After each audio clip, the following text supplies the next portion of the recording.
thank you for all being here, especially on the day before 4th of July. I grew up in Yuma, and when I was 9, and I think every family has that cool uncle. That cool uncle for me sent me a desktop calculator. Nice big clunky thing that plugged in the wall back before you had the cool solar versions.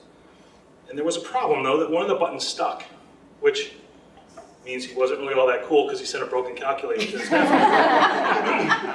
So I took the calculator and I turned it over and I removed the 4 screws from the back, pulled it off and revealed an emerald green circuit board with silver solder just running through it. And for me, that just was the tip of the iceberg, the wonderful part of the whole device. So then I flipped it over so I could look at the buttons and I plugged it in and realized what electricity does. And I shocked myself because my hand was on the solder of the circuit board. So I promptly put the back cover back on and we used it to play The Office or any other type of grocery store was another favorite game. So the lesson I learned is to make sure that you look at the context of everything you're doing. Make sure that you look from beginning to end before you just start stumbling into things and fall over.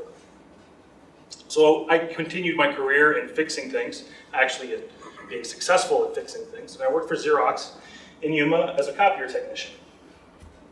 I worked my way up. I had some good mentors that taught me how to be in management. I became a manager, and they helped me develop and grow throughout my career. I eventually ended up as a region manager. I needed to replace the field manager position that I had left.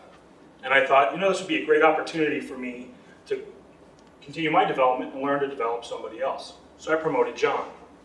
John was a great guy, really knew the business, went through the internal management training within Xerox.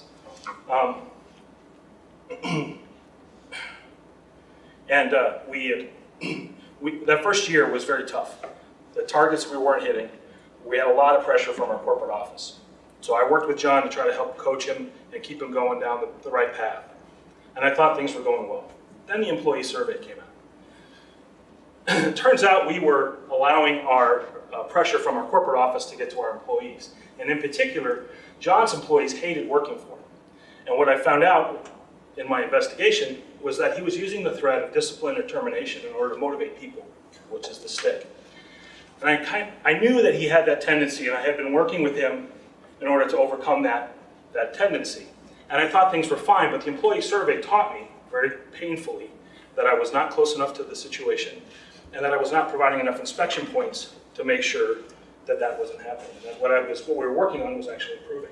I ended up having to let him go. And my mantra then became, inspect what you expect. So that way I always followed through on the different changes we were making. Progressed a few years down the road, and I moved to a different company than I'm at today, and I have a new manager. His name is Tom. And Tom works in Austin. It's a very busy office, and there's a lot of work going on. And as I'm working with him and meeting with his employees and his customer, I recognize that there are some of the very similarities that I had with John, almost too eerie, and I started to panic. A lot of hesitation and flashbacks were going on. As I dug in, I realized that he was fixing issues, but he was not addressing the concerns and dealing with the respect that customers and employees require when there's an issue. In addition, when he made a mistake, he would have a tendency to redirect the conversation and kind of move away from it and minimize that issue. So I knew I needed to act, and I needed to act quickly. So I met with his employees, I met with his peers and his customers, watched him interact some more, and then I called him on a Monday, and I said, Tom, I need you in Phoenix, because if you stay in Austin, we're not going to have the time, we're going to get distracted. So we'll bring Tom to Phoenix on Tuesday. Tuesday, we meet for 3 days, and I explained to him all the lessons I had learned, particularly about John, and how that affected John's career and my career moving forward. Tom really embraced it, became excited. We put an aggressive plan together, and then he went back to Austin, and I proceeded to follow up with him. That was 3 years ago.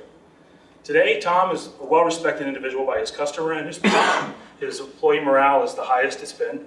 And for me, I've been able to learn to take those lessons and those bumps on the hard road, where I burnt my hand or almost got a revolt from employees, and turn it into a positive to correct an issue that I have today. And it's been very successful. So, thank you very much.